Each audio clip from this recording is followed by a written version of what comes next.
지금 감수위원 6명을 두고서는 한다고 합니다. 근데 그 감수위원은 지금 밝혀지지가 않았습니다. 비밀이죠. 비밀이에요. 예, 그리고 그때 당시에 18대 백서의 결론은 뭐였냐면, 그러니까 문재인 등 친노 책임론과 함께 개파 헤게모니 청산, 그리고 통합 리더십을 요구하는 거였습니다. 그 제목이 18대 대선 평가 보고서 패배 원인 분석과 민주당의 진로라는 내용이었습니다.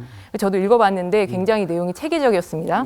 그런데 그 논란의 초점이 바로 대선 패배 책임자의 실명 거론이 되면서 이제 친노 세력에서는 뭐 문재인 전 대표, 한명숙 전 총리, 이해찬 총리 이런 얘기들이 인사가 거론된 걸로 문제가 됐고요.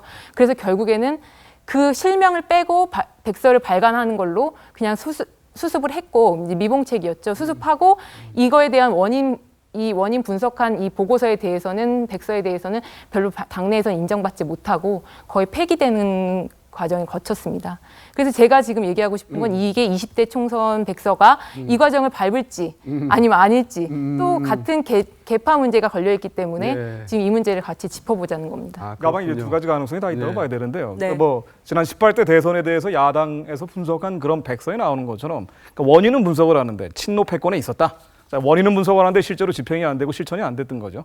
새누리당의 이번 백서도 그렇게 될 가능성도 있고, 그렇지 않고 아예 원인조차 분석이 잘 안 될 수도 있습니다. 그러니까 원인으로 들어가면은 친박 패권이라는 게 어쩔 수 없이 거론될 수밖에 없는데, 가장 큰 새누리당의 주류의 핵심을 건드려야 됩니다. 그렇기 때문에 아예 지난번 18대 대선 야권 평가서만도 못한, 그러니까 원인의 물타기가 될 수도 있다. 그러니까 두 가지 가능성이 다 열어놓고 아마 뭐 예측할 수 있지 않을까. 후자일 가능성도 전자일 가능성도 전부 다 갈등은 더 증폭될 가능성이 갈등이 높잖아요. 증폭될 뿐은 아니라, 네. 그러니까 이게 이제 이 새누리당이라는 건 지금 국민들이 걱정하는 이유는 집권 여당이기 때문에 아닙니까? 집권 여당은 국정에 대해서 무한대로 책임지고 있는데 원인에 대한 분석이 안 돼 있고 여기에 대해서 대책이 없으면, 그렇다면 다음번 정권 수권 정당으로서 가능성이 낮아질 수밖에 없고, 특정 정당이 권력을 잡는 걸 사실상 포기하면 이건 뭐 식물 정당이 아니라 뇌사 정당이라는 평가를 받을 수도 있는 겁니다.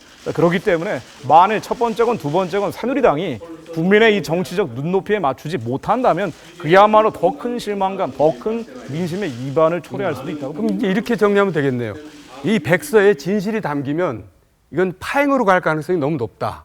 근데 이 백서가 그냥 하나만 한 백서가 되면 민심이 이제 뭐 정말 악화될 것이다. 뭐 이렇게 정리가 되겠어요? 네, 맞습니다. 그래서 네. 사실은 그 국민들 입장에서도 그렇고요, 정치적인 발전 입장에서도 그렇고, 주류라고 볼 수 있는 친박 측에서 이런 오만의 행태는 버려야 됩니다. 이번 백서에서 나오는 대로 동의를 하고 여기에 잘못된 점들은 일단 인정하고 개파 청산으로 가지 않는다면 그야말로 다음번 대선은 굉장히 어려운 게임이 될 수도 있을 것 같습니다.